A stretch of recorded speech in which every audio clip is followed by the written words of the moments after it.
Well, it's the middle of the day, whatever, 1 or 2 in the afternoon. I'm going to say a night prayer that you're familiar with.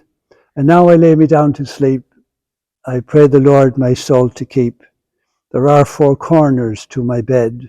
There are 4 angels overhead, 1 to watch, 1 to pray, 2 to lead my soul away.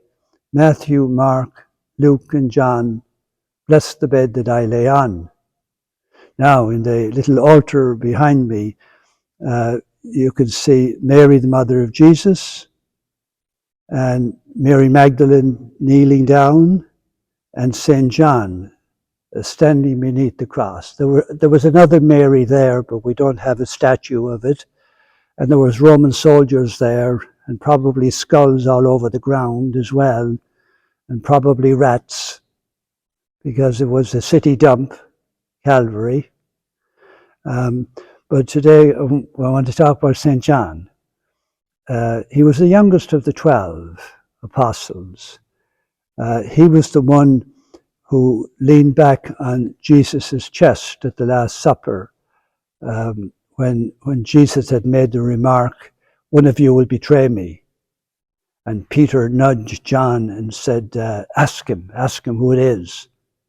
So John was the one who leaned over and said, who's the one that's going to betray you?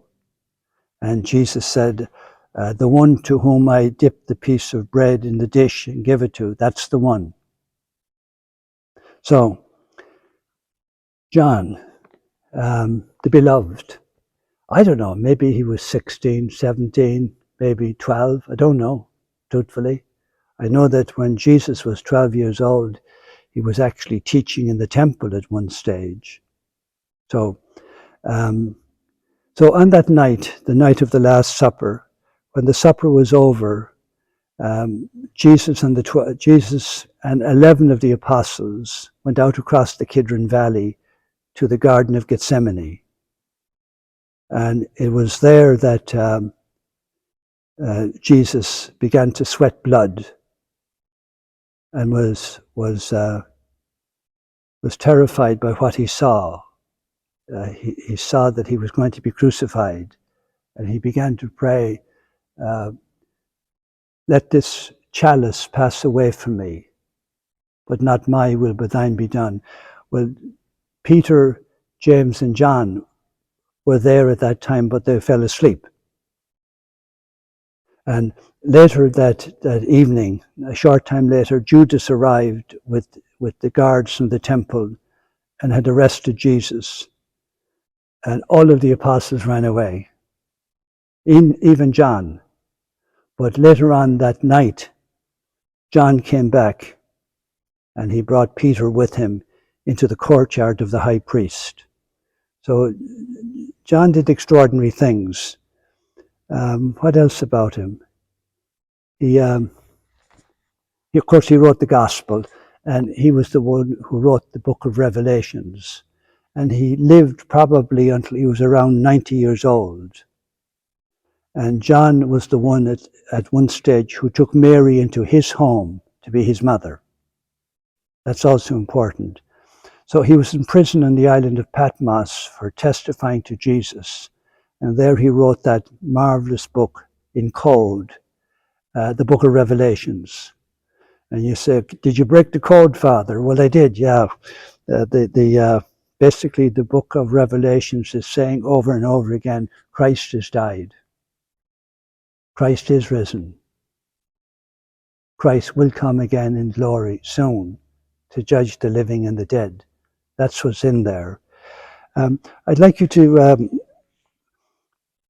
experience just a little piece of John's epistle. We don't talk much about it.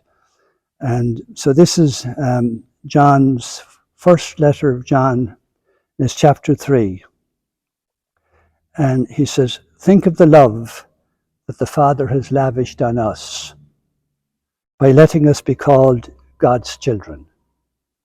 The world mightn't think much of any of us, but we're God's children. And that is what we are. Because the world refused to acknowledge Jesus, Therefore, it does not acknowledge us, his children. My dear people, we are God's children right now, at this moment, and what we shall later be has yet to be revealed. And when it is revealed, we shall be like him, for we shall see him as he is. Now, I can't pretend to break through the greatness of what's been told here, but that you and I are going to see him as he is in glory, and we will be like him. You get little glimpses, but that's all they are. Eye has not seen, nor ear heard, nor has it entered into the hearts of men and women what God has prepared for those who love him. But we know, for instance, like when Jesus went up the mountain, he was transfigured. He became brighter than the sun. We'll be like that. What we shall later be has yet to be revealed. We'll be like Christ in glory. So that's John for you. And of course, the last will and testament of Jesus from the cross with regards to his mother was seeing his mother standing there, and John, the disciple whom he loved, he said to John, "Son, behold your mother." And to Mary, "Mother, behold your son." And from that hour, the disciple took Mary into his home as his mother. So the church has believed from the very beginning that Jesus gave us his mother to be our mother also. That's his last will and testament to us. Behold my mother. And so may the Mother of God cover you with her mantle throughout your life and keep you safe in this world until such time when this valley of tears is finished with. We shall all see God face to face in heaven, and we shall be like God, for we shall see him as he is. Amen.